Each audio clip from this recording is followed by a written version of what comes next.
নমস্কার বন্ধুরা, পম্পার ঘরোয়া রান্নায় আপনাদের সবাইকে স্বাগত।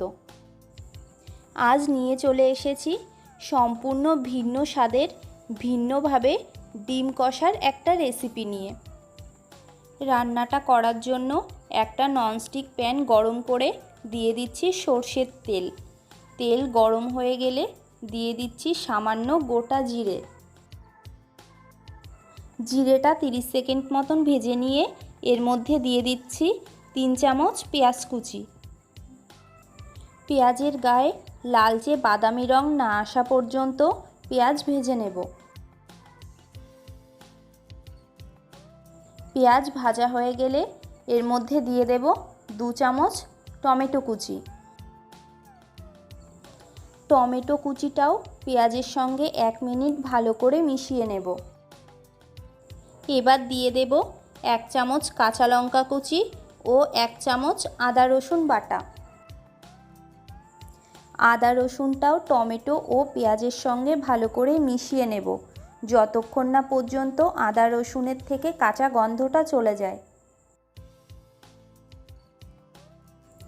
এবার দিয়ে দিচ্ছি 1 চামচ ধনে গুঁড়ো, 1 চামচ জিরে গুঁড়ো, 1 চামচ লঙ্কা গুঁড়ো, পরিমাণ মতন হলুদ, স্বাদ মতন নুন, 1 চামচ গরম মশলা গুঁড়ো ও হাফ কাপ জল দিয়ে মশলাগুলো খুব ভালো করে কষিয়ে নেব।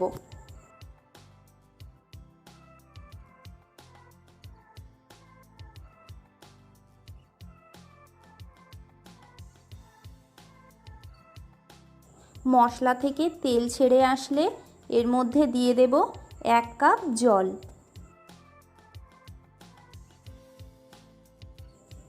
এবার সব কিছু ভালো করে মিশিয়ে নিয়ে গ্যাসের ফ্লেম মিডিয়ামে রেখে ঝোলটা ভালো করে ফুটতে দেব।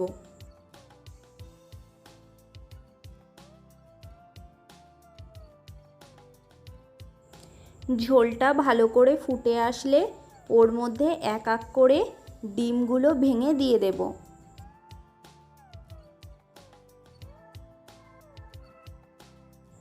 ডিমগুলোর ওপর দিয়ে দেব 1 চিমটি করে লবণ ও গোলমরিচের গুঁড়ো।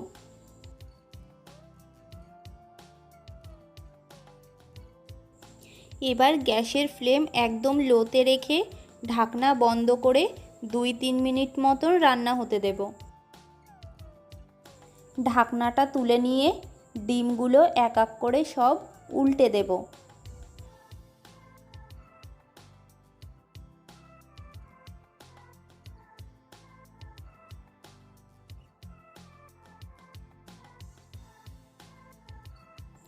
ডিমগুলো সব উল্টানো হয়ে গেলে আবারও ঢাকা বন্ধ করে 2 মিনিট রান্না হতে দেব। ঢাকনাটা তুলে নিয়ে ডিমগুলো উল্টে পাল্টে মশলার সঙ্গে মিশিয়ে নিয়ে স্বাদটাকে ব্যালেন্স রাখার জন্যে দিয়ে দেব সামান্য একটু চিনি।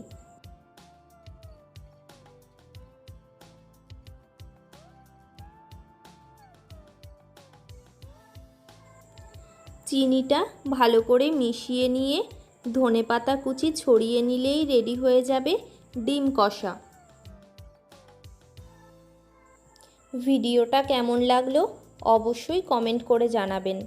ভালো লাগলে ভিডিওতে একটা লাইক করে চ্যানেলটাকে সাবস্ক্রাইব করে পাশে থাকার অনুরোধ রইল। দেখা হবে অন্য কোনো রান্নার রেসিপি নিয়ে। ভালো থাকবেন, সুস্থ থাকবেন।